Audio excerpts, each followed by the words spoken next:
Well, today we have a kind of an interesting combination. Yesterday we had a feast, and this is Feast of St. Lawrence. He was the martyr. He was the martyr. Yeah, tell me about it. He was one of the many, many martyrs in the 3rd century.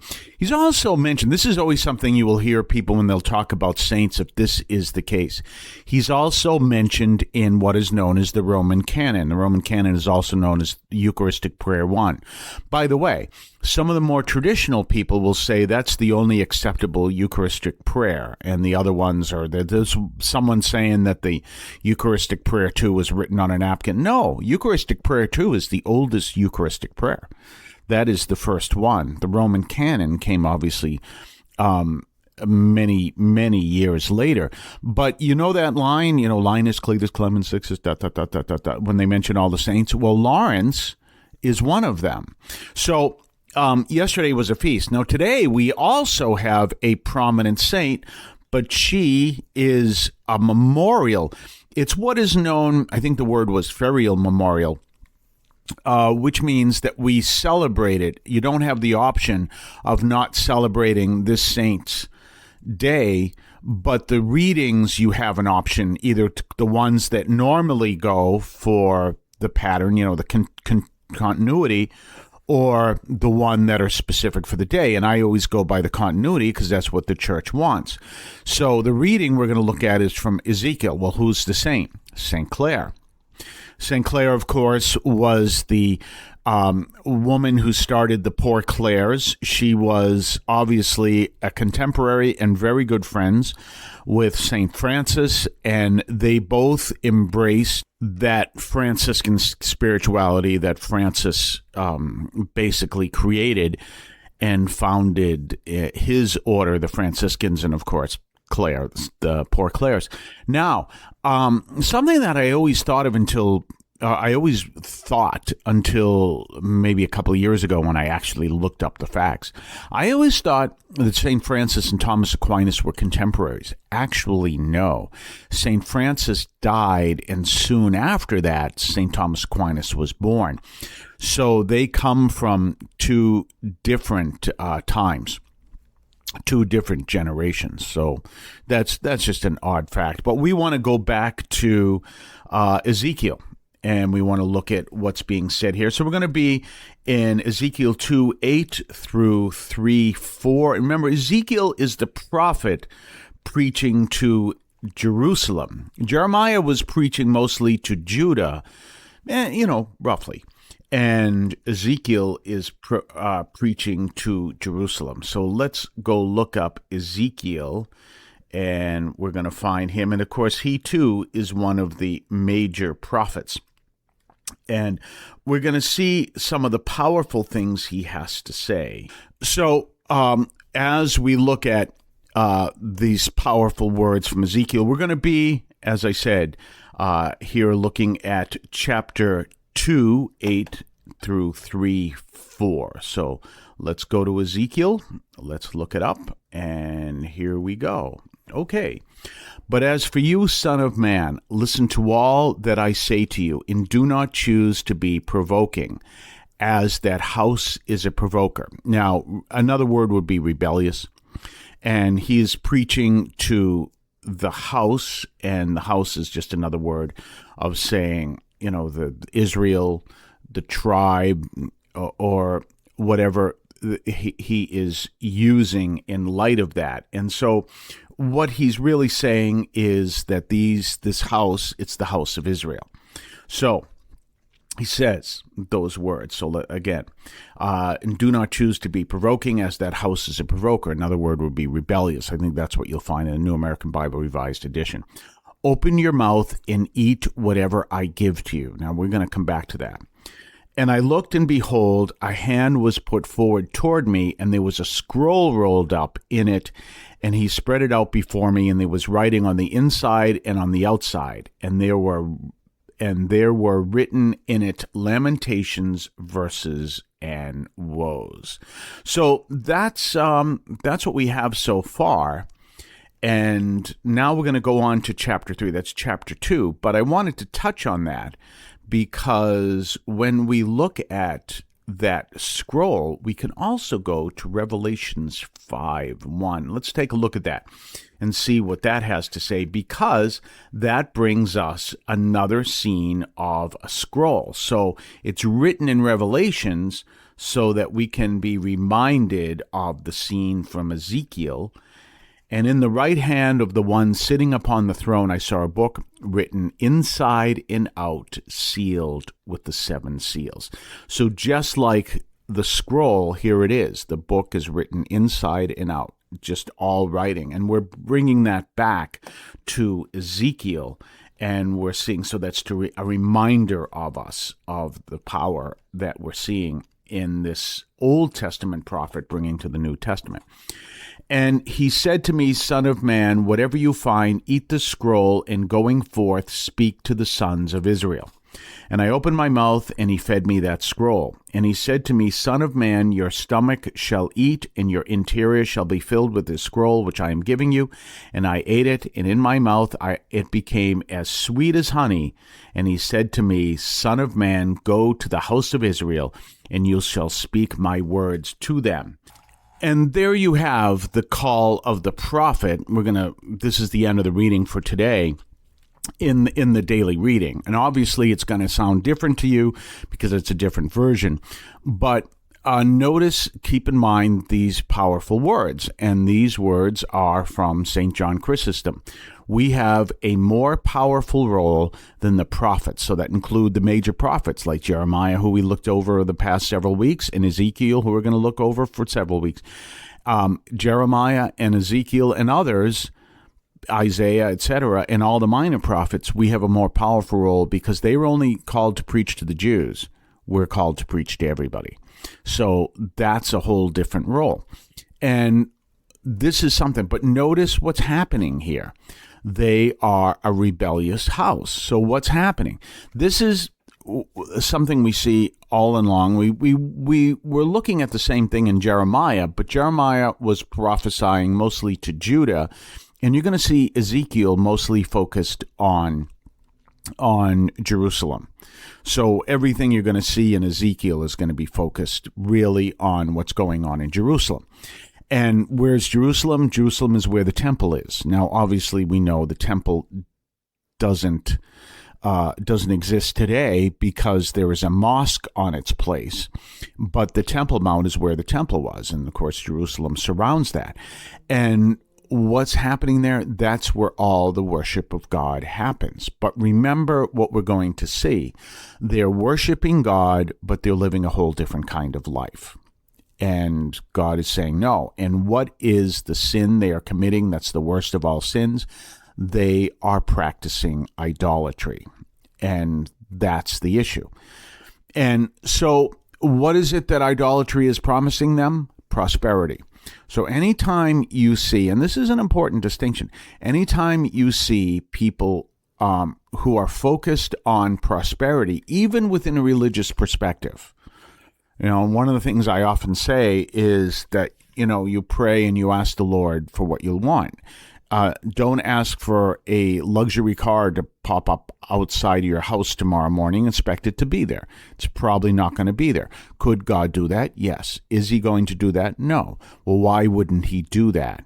Well, the answer is simple. Is that luxury car going to lead you closer to him? Is it going to lead you to your ability to serve him? Or is he going to find something else? Because what he wants to do is make you more reliant on him, because that's where you are most empowered. There's that great line from St. Paul, 2 Corinthians 12, where in weakness, power becomes perfection, because you're relying on God more and more.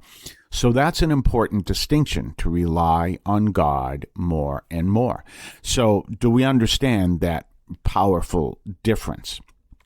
And in that powerful difference, we recognize that this is what is happening. The people are focused on prosperity.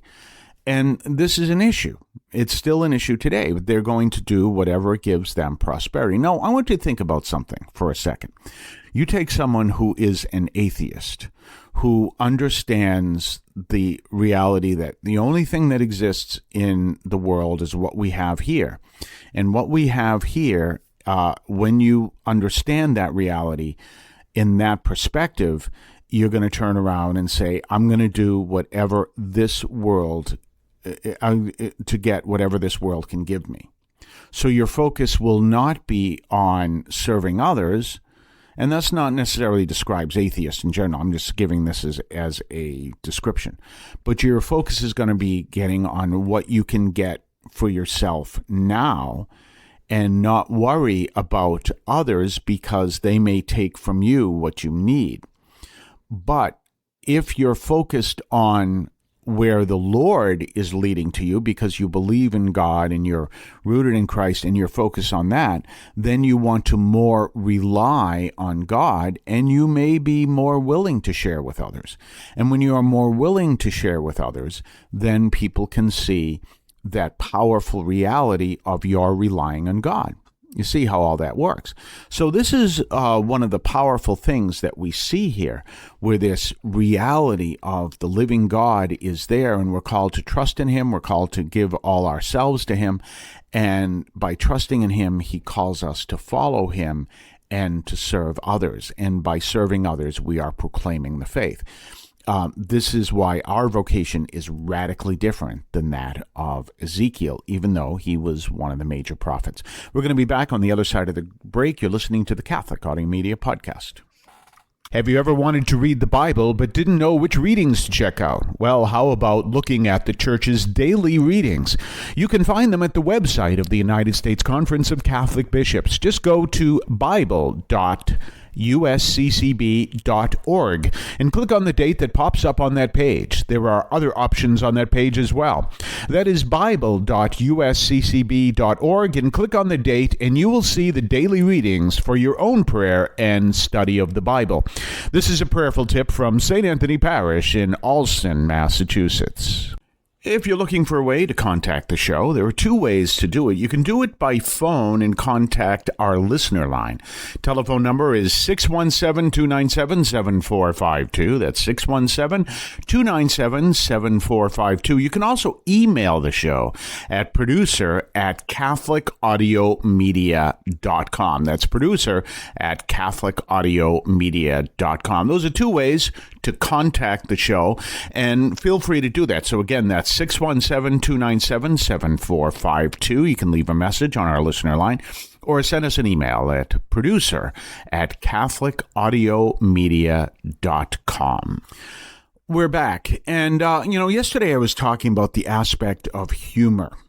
And one of the things to understand is if you have someone who leads you to always be focused on this very super serious, dour seeking of the Lord, that person is not necessarily doing the Lord's work, because the sign of the presence of the Holy Spirit is joy. Always keep that in mind. And so when you are seeking to do the will of the Lord, you're always going to be focused on a greater joy. That's the whole thing.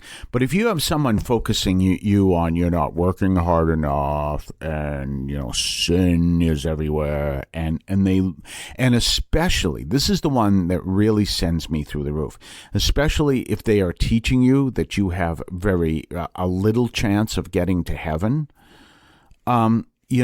These people, I don't believe, are doing the Lord's work. If they have you focused on the devil, if you find yourself listening to some of these people online, including those who wear what I wear, and you find yourself more inclined to be focused on the devil because you listen to those people, you're listening to the wrong people. Because a true prophet will lead you to be focused to Christ, not on anything else. He's not going to lead you to be focused on riches. He's not going to be leading you to be focused on the world. He's going to lead you to be focused on Christ. And so if you're listening to someone online who's got you focused somewhere else, especially if they have you focused on the devil, well, I'm afraid the devil's and the devil this and the devil that. You find yourself talking about the devil all the time because you listen to Father so-and-so.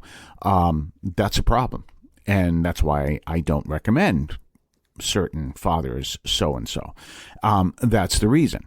Or if you have someone who is focusing you on hell. There's one of these, I'm not going to mention his name, one of these influencers always talking about, I mean, I know this is not true, but I have a feeling that it fits. And I have said in the past that I swear there are some of these Catholic ministries online that in their offices, they dance through their cubicles at the thought of people going to hell. Because they focus so much on hell. Do I know of such a ministry that people actually do that? No. But if they have you focused on turning from sin so you don't end up in hell, they have you focused in the wrong place. Your focus should be on serving God, not turning from sin. And you say, well, Father, aren't we supposed to turn from sin? If you're seeking to serve God, you will turn from sin. It's going to happen. Because that's just the way it is. If you're seeking to serve God, you will turn from sin. So you want to be focused there. And you want to realize your focus is not to prevent yourself from going to hell.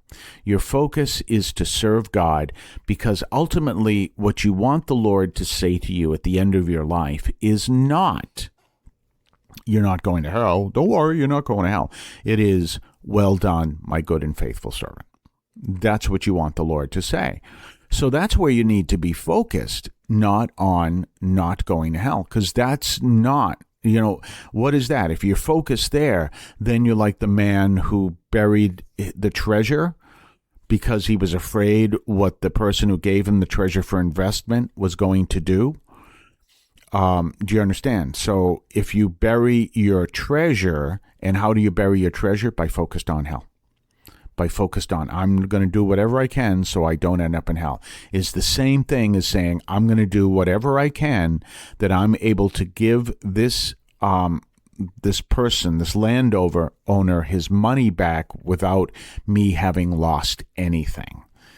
But he didn't gain anything. And if your focus is on not going to hell instead of serving Christ, you're not doing anything for the Lord. You're focused on, and what are you doing? Why are you focused on not going to hell instead of serving Christ?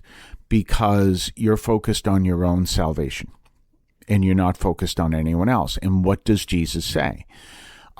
Basically, if you read what Jesus says about going to heaven, he basically says, don't show up Hans Hagen.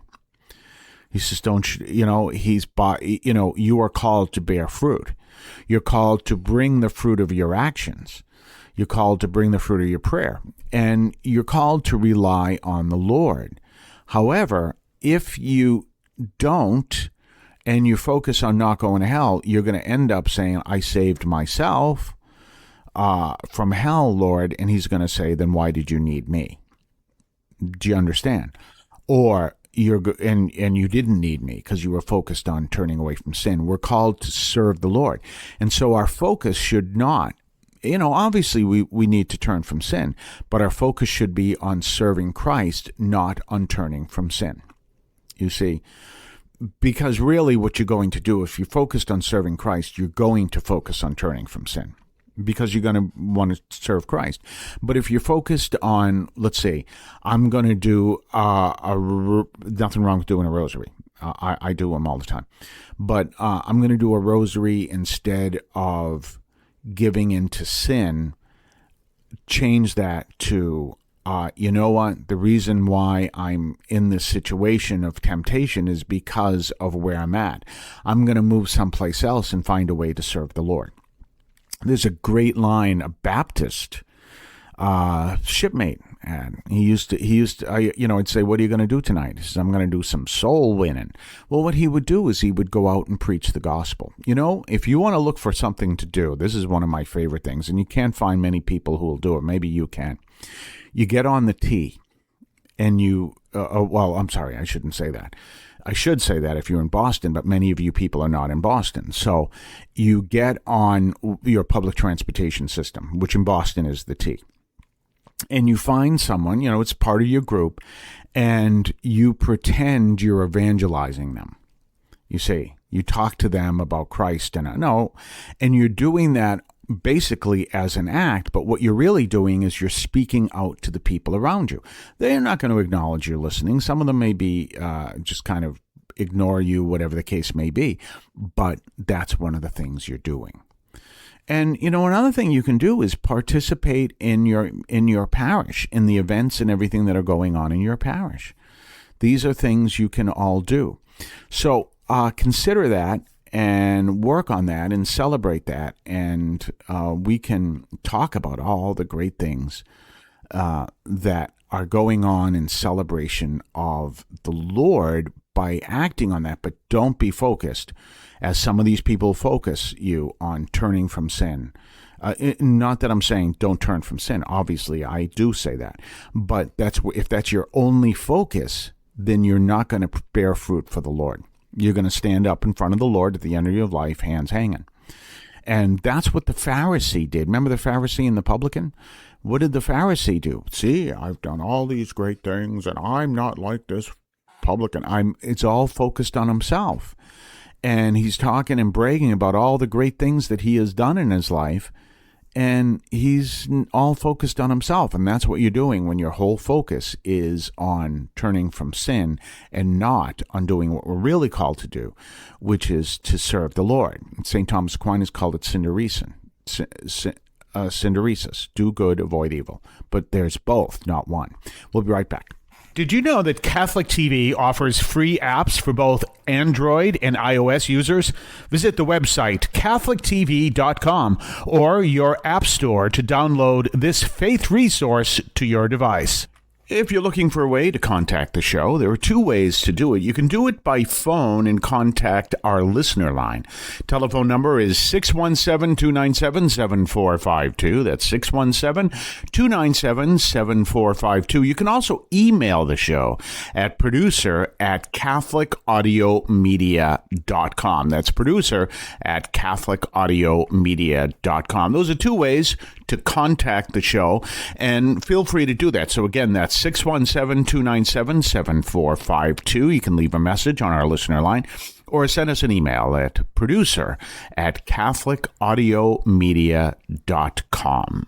We're back. So tomorrow we're going to continue in Ezekiel. Tomorrow will be, our focus will be, we're going to skip over to chapter 9, and we're going to see some of the powerful things that are going on. We're going to look at the gate.